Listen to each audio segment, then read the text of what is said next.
আসসালামু আলাইকুম, আমি সাদিয়া।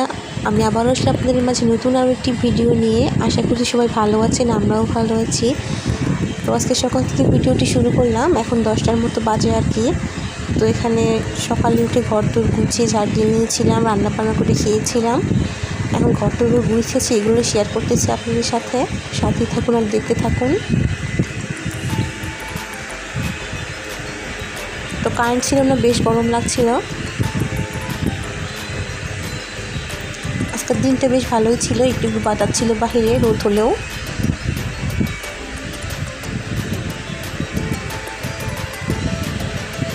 তো রাফিককে নিয়ে একটু দোলনায় বসেছিলাম, দোলনায় বসে থাকলে একটু বাতাস লাগে, তো এখানে বসেছিলাম বেশ কিছুক্ষণ।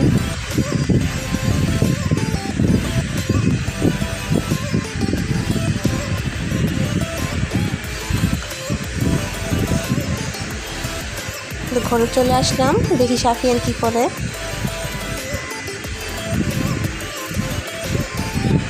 তো সাফিয়ান এখানে ড্রয়িং করছিল, আমরা রাফিদের খাবার ঠান্ডা করে নিচ্ছিলাম, খাওয়াই দিব। তো আজকে পিঠে বানাবো, এগুলো প্রিপারেশন নিচ্ছিলাম। তো এটা ছিল বেশ কিছুক্ষণ পরের একটা ভিডিও। তো এখানে পিঠে বানাচ্ছিলাম আমি আর আমার শাশুড়ি মা। এইটা নকশি পিঠা। তো এদিরা 4-5 দিন বাকি আছে, তো পিঠাগুলো বানিয়ে রেডি করে নিচ্ছিলাম। এই পিঠাটা খেজুর কাটা দিন ডিজাইন করে নিতে হবে। তো এখানে পিঠাগুলো বানানো হচ্ছিল।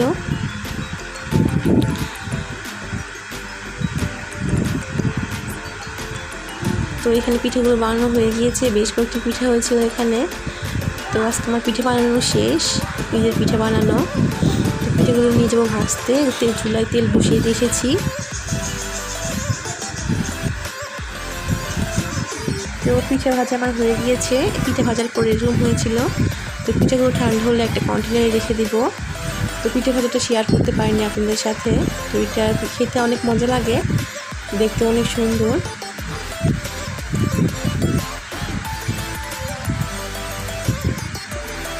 তো পিঠাকে ঠান্ডা হওয়ার জন্য রেখে দেব।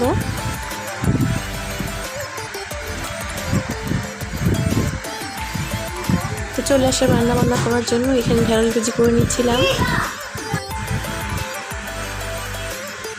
তো এখানে রান্না করে নিচ্ছিলাম, সাথে থাকুন, দেখতে থাকুন। আমার ভিডিওটা যদি ভালো লাগে তাহলে অবশ্যই একটা লাইক দিবেন এবং সাবস্ক্রাইব করে পাশে থাকবেন। তো এখানে আমার রান্নাটা হয়ে গিয়েছিল, এখন নামিয়ে রেখে দিয়েছি। তো বেশ গরম লাগছিল, চলে যাবো একটু বাইরের দিকে। তো বাইরে বসেছিলাম, একটা বিড়াল ছিল সামনে, ওকে ডাকছিলাম। তো বেশ বাতাস হচ্ছিল এখানে বসে থাকতে ভালোই লাগছিল। তো এখানে বেশ কিছু সময় বসেছিলাম, অনেকক্ষণই প্রায়। তো আমি ভয় দেওয়ার সময় রাফিক ছিল, এই জন্য ওর কথা শোনা যাচ্ছিল।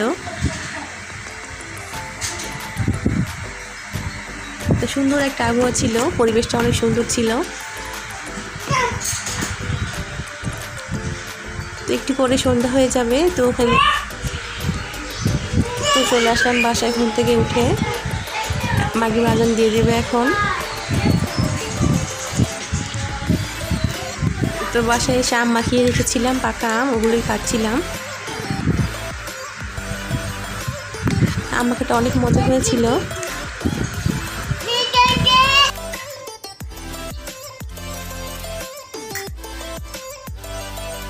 তো আজকে এই পর্যন্তই, আবার একটা নতুন ভিডিও নিয়ে আসবো আপনাদের মাঝে। সবাই ভালো থাকবেন, সুস্থ থাকবেন। আল্লাহ হাফেজ।